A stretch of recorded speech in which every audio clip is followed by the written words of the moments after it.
Praise the lord. మన ప్రభును మన రక్షకుడైన యేసుక్రీస్తు వారి శక్తి కలిగిన నామంలో మీ అందరికీ మా హృదయపూర్వక వందనములు. ఈరోజు దేవుని వాక్యము, రాబో కాలమందు మీకు నిరీక్షణ కలుగునట్లుగా అవి సమాధానకరమైన ఉద్దేశ్యములే గాని హానికరమైనవి కావు. ఇర్మియా గ్రంథము 29వ అధ్యాయము 11వ వచనము. Plans to prosper you and not to harm you, plans to give you hope and a future. Jeremiah chapter 29 verse 11. ఈ రోజుకు గాను దయగల దేవుడు మనకు అనుగ్రహించిన వాక్య భాగమును బట్టి ధ్యానించుకుందాము. ప్రభునందు ప్రియమైన సహోదరి సహోదరులారా, దేవుని యొక్క ఆలోచనలు, ఉద్దేశములు మన ఉద్దేశములు ఒకటిగా ఉండవు. మన ఉద్దేశము మనల్ని బాధ పెట్టొచ్చేమో గాని దేవుని ప్రణాళికలు మాత్రం మనల్ని బాధించవు.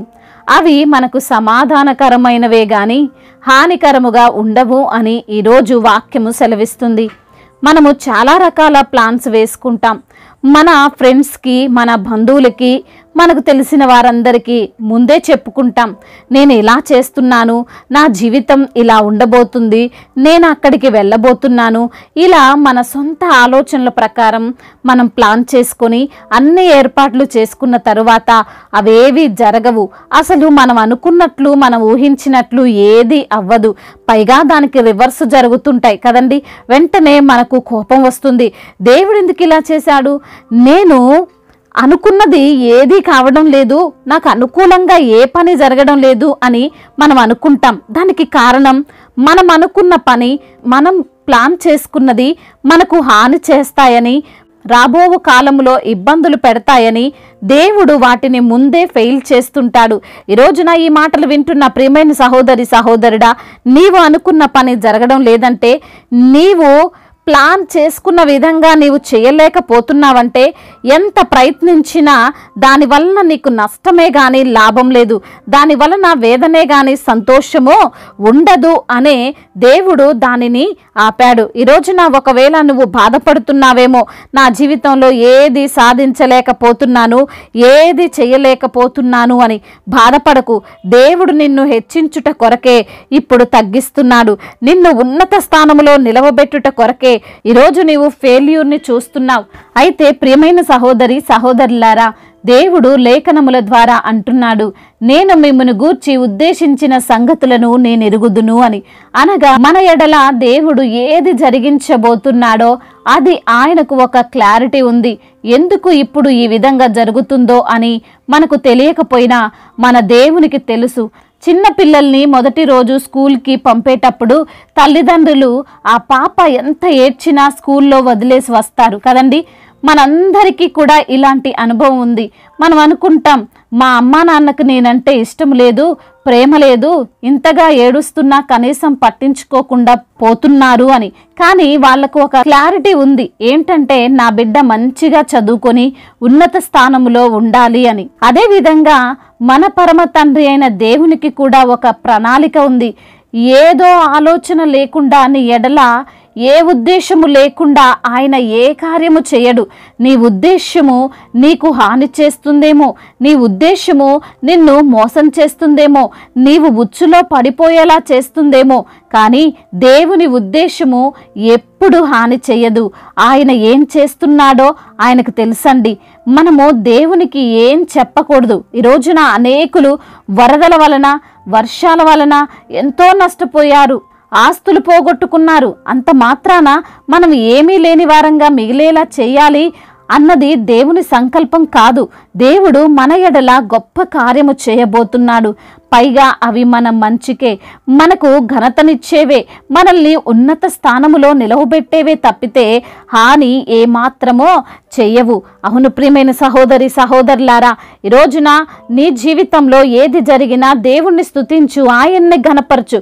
ఎందుకో తెలుసా? ఆయన గొప్ప అద్భుతాలను నీ జీవితంలో చేయబోతున్నాడు. మోషే 40 సంవత్సరాలు అరణ్యంలో ఉన్నా, యోసేపు ఎన్నో అవమానాలు పడ్డా, దానియేలు సింహపు బోనులో వేయబడ్డా, పౌలు శీలలను చెరసాలలో వేసినా ఏది కూడా వారికి హాని చేయలేదు, ఏది కూడా వారిని అంతటితో అంతం చేయలేదు.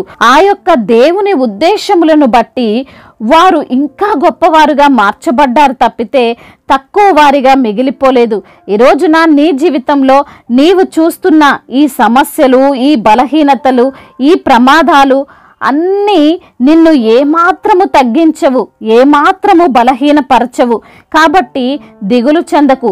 ఎందుకు ఇలా అవుతుంది, ఎందుకు ఈ విధంగా జరుగుతుంది, నా పరిస్థితి ఎప్పటికీ ఇంతేనేమో, ఇలానే ఉంటుందా అని నిరుత్సాహపడకు. దేవుడు నీ ఎడల కలిగిన ఉద్దేశములు బహు ఉన్నతమైనవని విశ్వాసముతో ధైర్యము కలిగి జీవించు. దేవుడి మాటలను దీవించి మన హృదయములో ఫలింపచేయునుగాక. వాక్య భాగమును బట్టి ప్రార్థించుకుందాము. ప్రతి ఒక్కరు కూడా ప్రార్థనలో ఏకీభవించగలరు. ప్రార్థన. సర్వశక్తిమంతుడైన దేవ, సకల ఆశీర్వాదములకు కారణభూతుడైన మా ప్రియ పరలోకపు తండ్రి, మీ యొక్క గొప్ప కృప కలిగిన నామమును బట్టి మీకు స్తోత్రాలు చెల్లిస్తున్నాం తండ్రి. అయా, మా పట్ల మీ ఉద్దేశములు అధికముగా ఉంటాయని ప్రభువా, అయా అవి సమాధానకరమైనవే గాని ప్రభా హానికరమైనవి కావని వాక్యము ద్వారా మీరు మాతో మాట్లాడి మమ్మల్ని ధైర్యపరిచి, బలపరిచి, ఆదరించి, ప్రోత్సహించినటువంటి మీ అమూల్యమైన మాటలను బట్టి, వాక్కును బట్టి మీకు స్తోత్రాలు చెల్లిస్తున్నాము తండ్రి. అదేవిధంగా నా ప్రభువా, ఈ రోజున ఎందరైతే బిడ్డలు ఏ సమస్యలతో, ఇరుకులతో, ఇబ్బందులతో, శోధనలో, వేదనలో, బాధలో ఉన్నారో, కృంగిపోయిన స్థితిలో ఉన్నారో, విరిగి నలిగిన హృదయముతో ఉన్నారో, ప్రతి బిడ్డను మీరు ఆదరించండి అయ్యా. ప్రతి బిడ్డను మీరు ఓదార్చండి, బలపరచమని బ్రతిమిలాడుకుంటున్నాము తండ్రి. అదేవిధంగా ఎందరైతే బిడ్డలు ప్రభా ఈ రోజున వారికి ఉన్నటువంటి సమస్యలను బట్టి కృంగిపోతున్నారో వారిని మీరు లేవనెత్తండి అయ్యా. మీరే వారిని ఆదరించండి, బలపరచండి. అనారోగ్యముతో అయ్యా మరి మంచాన పడి ఉన్న ప్రతి బిడ్డను మీరు లేవనెత్తమని వేడుకుంటున్నాము తండ్రి. మీ కృప వారిపైన అధికము చేయమని బ్రతిమిలాడుకుంటున్నాము తండ్రి. అయా మాటలు రాకుండా పడి ఉన్న బిడ్డలకు తండ్రి మాటలను దయచేయండి నా ప్రభ. చూపు లేకుండా పడి ఉన్న బిడ్డలకు తండ్రి అయా చూపును దయచేయమని బ్రతిమిలాడుకుంటున్నాము తండ్రి. అదేవిధంగా ఆర్థిక సమస్యలను కొట్టివేయండి, అప్పుల భారాల నుండి విడుదల దయచేయండి. కుటుంబ సమస్యలు, కుటుంబ కలహాలు, భార్యాభర్తల మధ్య విభేదాలు, అన్నదమ్ముల మధ్య విభేదాలు, అయా ఇరుగు పొరుగు వారి మధ్య విభేదాలు ఏమైనా ఉంటే వాటన్నిటిని తీసివేసి అయా మీరే తండ్రి ఆ బిడ్డలను ఆదరించి బలపరచమని బ్రతిమిలాడుకుంటున్నాము. శాంతితో, సమాధానముతో నింపమని వేడుకుంటున్నాం తండ్రి. అదేవిధంగా నా ప్రభువ, ఎందరైతే బిడ్డలు ప్రభా ఈ రోజున నా తండ్రి అయా ఉద్యోగము లేక బాధపడుతున్నారో వారిని బట్టి ప్రార్థిస్తున్నాము తండ్రి. మంచి ఉద్యోగమును బిడ్డలకు మీరు అనుగ్రహించండి. వారు చేస్తున్న ప్రతి ప్రయత్నాన్ని మీరు సఫలము చేయమని బ్రతిమిలాడుకుంటున్నాము తండ్రి. అదేవిధంగా తండ్రి బిజినెస్ చేస్తున్న వారిని దీవించండి, చేతి పని చేసుకునే వారిని దీవించండి అయ్యా. వ్యవసాయం చేస్తున్నటువంటి వ్యవసాయదారులను మీరు జ్ఞాపకం చేసుకోండి ప్రభా. వారికి కలిగిన నష్టాలన్నిటిని తీసివేసి తండ్రి సమృద్ధిని వారికి దయచేయమని బ్రతిమిలాడుకుంటున్నాం ప్రభా. అదేవిధంగా తండ్రి ఎందరైతే బిడ్డలు ప్రయాణాల్లో ఉన్నారో వారందరినీ మీరు కాచి కాపాడండి నా ప్రభువ. అయా క్షేమంగా, సురక్షితముగా వారి ప్రయాణం ఉండునట్లుగా కృప చూపించండి. గర్భఫలము లేని బిడ్డలను మీరు జ్ఞాపకం చేసుకోండి ప్రభా. వారి యొక్క ప్రతి ఒక్క తండ్రి అయా బిడ్డకు మీరు గర్భఫలాన్ని దయచేయమని బ్రతిమిలాడుకుంటున్నాము తండ్రి. అయా మరి తండ్రి ఇప్పుడే పుట్టిన చంటి బిడ్డలను మీరు జ్ఞాపకం చేసుకోండి ప్రభా. బిడ్డలకు తండ్రి ఎటువంటి అనారోగ్యము రాకుండా మీరే వారిని కాచి కాపాడమని వేడుకుంటున్నాం తండ్రి. అదేవిధంగా నా ప్రభువ, ఎందరైతే బిడ్డలు ప్రభా ఈ రోజున నా తండ్రి విరిగి నలిగిన హృదయముతో ఉన్నారో ప్రభా వారిని మీరు ఆదరించండి, బలపరచమని వేడుకుంటున్నాము. అదేవిధంగా నా ప్రభువ అయా మరి తండ్రి కుటుంబ సమస్యల చేత నలిగిపోతున్న ప్రతి బిడ్డకు ఆదరణ దయచేయమని బ్రతిమిలాడుకుంటున్నాము తండ్రి. అదేవిధంగా దైవజనులందరికీ మీరు తోడుగా ఉండండి, సువార్థికులను బలపరచండి. వారు చేస్తున్నటువంటి పరిచర్యను తండ్రి నూరంతల ప్రతిఫలముతో నింపండి. వారికి ఉన్న అవసరతలు, అక్కర్లు అన్నిటినీ తండ్రి మీ యొక్క మహిమైశ్వర్యములో తీర్చమని బ్రతిమిలాడుకుంటున్నాము తండ్రి. ఎందరైతే బిడ్డలు ప్రభా ఇతర దేశాల్లో ఉంటున్నారో వారందరినీ కూడా మీరు జ్ఞాపకం చేసుకోండి ప్రభా.